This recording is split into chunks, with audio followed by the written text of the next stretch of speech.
خيبر خيبر يا يهود جيش محمد سوف يعود خيبر خيبر يا يهود جيش محمد سوف يعود خيبر خيبر يا يهود جيش محمد سوف يعود. Tunggu saatnya hai Yahudi, tentara Allah kan kembali. Rabbil alamin wassalatu wassalamu ala asyrafil anbiya'i wal mursalin wa ala alihi wa ashabihi wa man tabi'ahum bi ihsanin ila yaumiddin. Qala rabbi shrah li sadri wa yassir li amri wahlul 'uqdatam min lisani yafqahu qawli. Subhanaka la 'ilma lana illa ma 'allamtana innaka antal 'alimul hakim. La hawla wa la quwwata illa billahil 'aliyyil 'azim. Qala Allah ta'ala في القرآن الكريم أعوذ بالله من الشيطان الرجيم بسم الله الرحمن الرحيم لتجدن أشد الناس عداوة للذين آمنوا اليهود والذين أشركوا ولتجدن أقربهم مودة للذين آمنوا الذين قالوا إنا نصارى ذلك بأن منهم قسيسين ورهبانا وأنهم لا يستكبرون صدق الله العظيم. Amma ba'da. Alhamdulillah, pertama-tama dan selama-lamanya muslimin muslimat, brothers and sisters, pelajar-pelajar daripada Universiti Islam Antarabangsa Gombak. Pertama-tamanya saya mengalu-alukan kedatangan tuan-tuan dan puan-puan sekalian, dan juga saya berterima kasih kepada penganjur kita, iaitu Persatuan Belia Islam Nasional BLA, yang sudi menjemput saya untuk sesi kali ini. Dan insya-Allah muslimin muslimat yang dimuliakan Allah Subhanahu Wa Taala, saya sebenarnya ada agreement dengan pembina BLA. Agreement yang telah dicemar-lugikan pada malam ini. Tetapi tak apa, insya-Allah pada malam ini kita cuba sama-sama lah. Sebenarnya saya telah pun ada agreement dengan pembina UIA yang saya tidak akan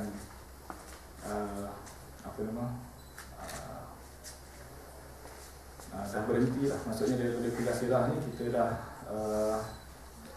tamat kontrak. Kita dah tamat kontrak dengan pembina UIA untuk menyampaikan Kuliah Sirah. Tetapi pada malam ini, atas dasar sesama insan, kita sama-sama bantu, dan insya-Allah kita cuba sampaikan. Jadi apa yang Ana cuba sampaikan ialah untuk permulaan ni, dalam keadaan last minute Ana mendapat tahu tajuk kita, kelas kita, kekosongan kelas kita pada malam ini. Jadi Ana cuba sampaikan apa yang terbaik yang Ana dapat, dan berdasarkan pada tajuk kita pada malam ini, iaitu The Jews and the Breaches. The Jews and, betul kan nak sebut Jews, The Jews and the Breaches. Seperti orang nak tak pandai bahasa Inggeris, tapi kederhakaannya betul lah. Jews, Yahudi dan kederhakaannya.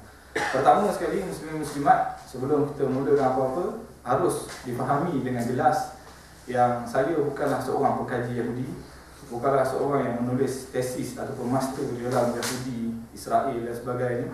Saya hanyalah seorang manusia biasa yang dipaksa datang hari ini untuk sama-sama berkongsi tentang apa yang mungkin kita boleh sama-sama share. Jadi kalau ada siapa yang mempunyai maklumat yang lebih tentang Yahudi dan apa yang kita nak cerita selepas ni, insya-Allah boleh kita sama-sama share.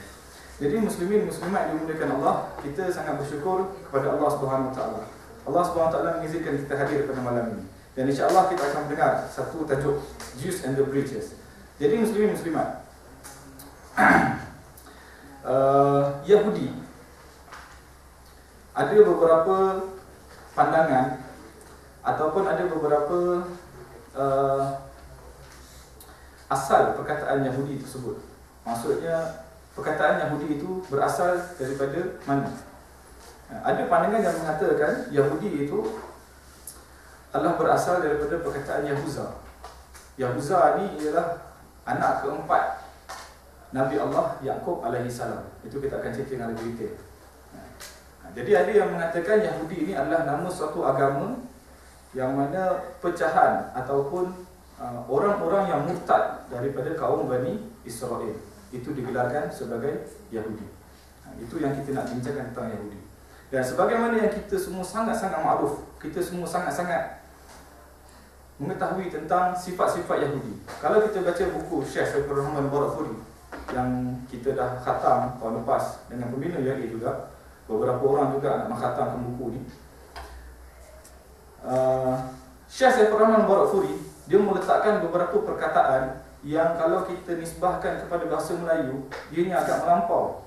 Tetapi bila mana ianya diletakkan atas Yahudi, maka ianya memang sewajarnya dan sepatutnya. Imam Barakfuri mengatakan yang Yahudi ini adalah satu kaum ataupun satu bangsa yang mereka ni penjahat, zalim, pengkhianat, penipu dan sebagainya. Sejarah tentang Yahudi ini kita dapat baca dan kita dapat tahu daripada asal mereka mula-mula wujud di atas muka bumi. Ana cuba sebelum kita masuk kepada cerita Yahudi di Madinah, bagaimana asal usul, bagaimana terjadinya satu bangsa yang bernama Yahudi. Nabi Allah Ibrahim dia berkahwin dengan dua orang isteri. Isteri yang pertama dia itulah Siti Sarah. Isteri yang kedua ialah Siti Hajar. Jangan gaduhlah ada Siti ke tak ada Siti.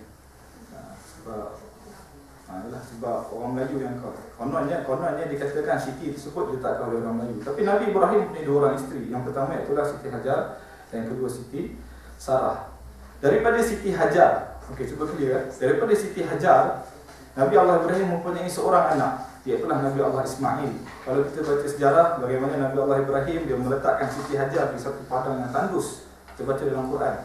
Satu padang yang tandus itulah bumi Hijaz. Yang bila mana dia Nabi Ibrahim dan Nabi Ismail ketuk-ketuk tanah sehinggalah keluar mata air yang dinamakan sebagai air Zam-Zam yang masih kekal sehinggalah ke hari ini. Dan keturunan Nabi Muhammad SAW berasal daripada Nabi Ibrahim mengikut susur galur Siti Hajar melalui Nabi Allah Ismail. Daripada Siti Sarah, Daripada Siti Sarah, Nabi Allah Ibrahim mempunyai dua orang anak. Itulah yang pertama Nabi Allah Ishaq dan yang kedua Nabi Allah Yaqub.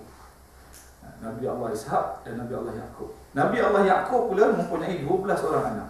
Dalam Al-Quran kalau kita baca dalam surah Al-Maidah, Allah SWT menyebutkan tentang Nabi Allah Yaqub.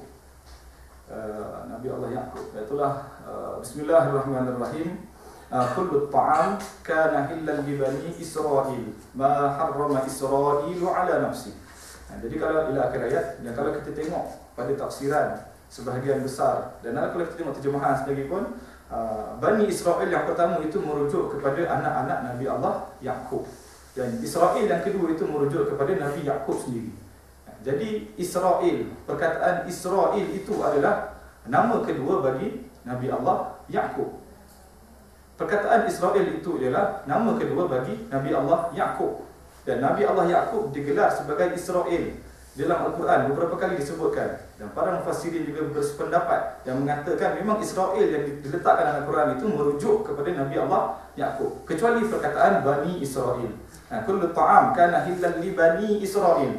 Semua makanan itu dihalalkan untuk Bani Israel, untuk kaum Bani Israel, illa ma harrama Israilu ala nafsi, kecuali beberapa jenis makanan yang diharamkan sendiri oleh Nabi Allah Yaqub. Israel yang kedua. Itu maksud Nabi Allah Yaqub.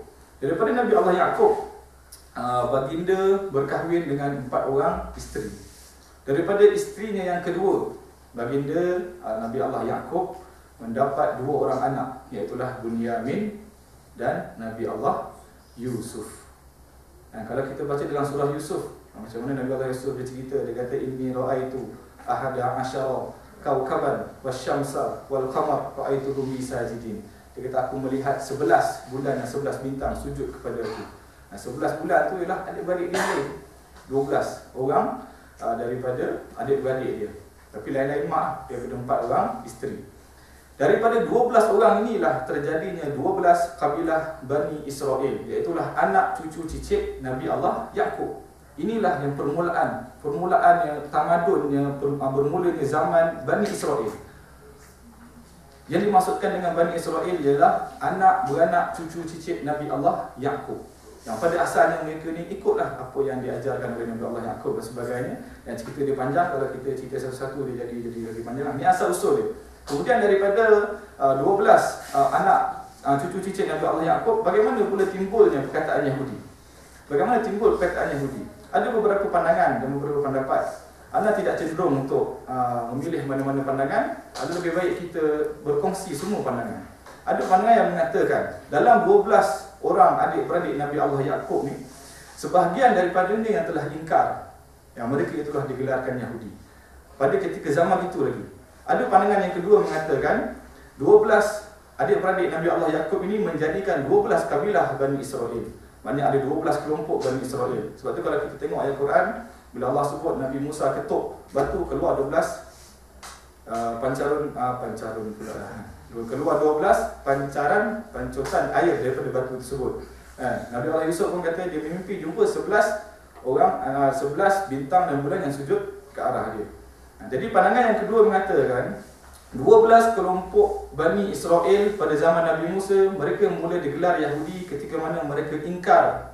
Mereka mula banyak mempersoalkan tentang apa yang dibawa oleh Nabi Allah Musa pada zaman Nabi Allah Musa. Ada yang mengatakan daripada situlah bermulanya perkataan Yahudi. Sifir dia mudah macam ni. Bani Israel ialah cucu cicit Nabi Allah Yaqub. Yahudi ialah orang yang murtad. Orang yang murtad ataupun orang yang tergelincir daripada ajaran Nabi Allah Yaqub. Maksudnya Bani Israel ni asalnya adalah Muslim, adalah orang yang ikut ajaran Nabi Allah Yaqub. Kemudian orang yang digelarkan Yahudi itu ialah orang yang tidak mengikut ajaran, dan mereka ini digelarkan sebagai Yahudi. Sebab itulah sebahagian besar ayat Al-Quran, bila saya melihat, buat sedikit pembacaan, sebahagian besar ayat Al-Quran, bila mana ayat-ayat tersebut menceritakan tentang ayat yang berkaitan dengan laknat ataupun berkaitan dengan perkara yang tercela, maka ayat tersebut akan menggunakan perkataan Al-Yahud, akan menggunakan perkataan Yahudi. Tetapi seandainya ayat tersebut hanya bercerita tentang Bani Israel, maksudnya bercerita tentang apa yang berlaku di zaman Bani Israel, apa yang berlaku di zaman Nabi Musa, menceritakan wa idh qala Musa liqaumihi, apa cerita tentang dia nak sembelih lembu, bagaimana dia nak minta hidangan daripada langit, maka Al-Quran akan menggunakan perkataan Bani Israel. Tapi tidak semua ayat. Seperti mana ada satu ayat yang mengatakan